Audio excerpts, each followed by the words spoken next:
Pierre fut attristé parce que le Seigneur lui rappelait ainsi qu'il l'avait renié 3 fois, lorsqu'il lui demanda par 3 fois m'aimes-tu? Alors il répondit tristement, mais avec droiture, Seigneur, tu sais toutes choses, tu sais que je t'aime. Et c'est ainsi que Pierre fut préparé à être délivré de son moi, de sa chair, de son état charnel. Christ le conduisit avec les autres disciples jusqu'au marchepied du trône. Et il lui dit d'attendre là. Puis le jour de la Pentecôte, le Saint-Esprit descendit et Pierre fut transformé. Il ne faut pas que vous pensiez seulement, je peux constater le changement qui s'est produit en lui, sa hardiesse, sa puissance, sa connaissance de Sainte Écriture et les résultats bénis de sa prédication le jour de la Pentecôte. Bien sûr, nous devons remercier Dieu pour tout cela. Mais il se produisit dans le cœur de Pierre un changement plus profond, plus important que celui-là. La nature même de Pierre fut changée. La première leçon, la voici. On peut être très zélé, très dévoué pour le service de Dieu comme l'a été Pierre, et même obtenir des résultats bénis, et cependant être encore sous le pouvoir de la chair. C'est une vérité solennelle. Dieu seul connaît quels sont ceux qui sont dans ce cas, et qui ont peut-être travaillé pour lui pendant 5, 10 ou 20 ans. Pierre, avant de renier Christ, avait chassé des démons, guéri des malades, et certains peuvent avoir obtenu des résultats en prêchant l'évangile, et pourtant se trouver comme Pierre, sous le pouvoir de la chair, encore et encore. Il faut que nous réalisions que c'est justement à cause de cela que la puissance de l'Esprit de Dieu ne peut agir par nous, comme Dieu voudrait qu'elle puisse agir. Réalisez-vous que le Dieu Tout-Puissant désire vous accorder une bénédiction 2 fois plus grande et accorder aux autres par votre moyen 10 fois plus de bénédictions. Mais il y a quelque chose qui l'en empêche, et ce qui l'en empêche, c'est notre moi, notre ego grossier, notre être charnel. Nous parlons de l'orgueil de Pierre, de l'impétuosité de Pierre, de sa confiance en lui-même. Tout cela vient d'une seule cause, le moi grossier, enflé, l'amour de soi. Christ avait dit, si quelqu'un veut venir après moi, qu'il renonce à lui-même, qu'il renonce à son moi, à son ego, à ses biens, sa connaissance,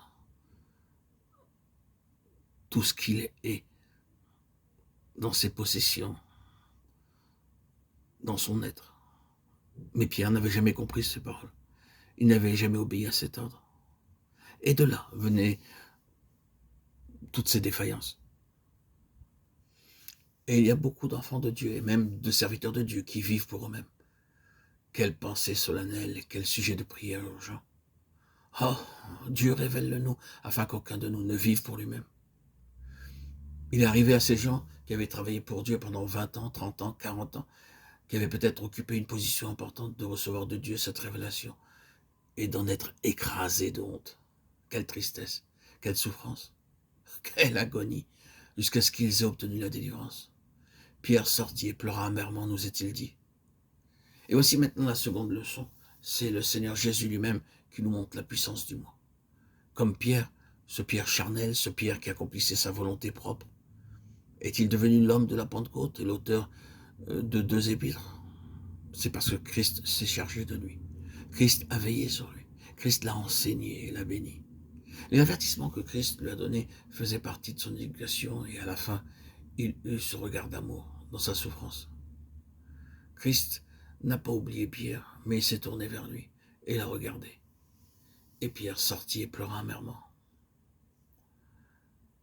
Le Christ qui conduisit Pierre à la Pentecôte est encore parmi nous, et il attend pour se charger de ceux qui veulent se consacrer à lui. Peut-être pensez-vous, ah, voilà bien le malheur. Je vis pour moi-même, je cherche ma propre volonté, mon propre plaisir, comment puis-je être délivré de moi-même? Voici ma réponse, frères et sœurs en Christ, bien-aimés, chers amis, auditeurs, auditrices, seul le Seigneur Jésus peut vous délivrer. Nul autre ne peut vous libérer de la puissance du moi. Et que vous demande-t-il de faire? Le Seigneur vous demande simplement de vous humilier devant lui. Agenouillez-vous devant le Seigneur. Confessez-lui vos péchés. La délivrance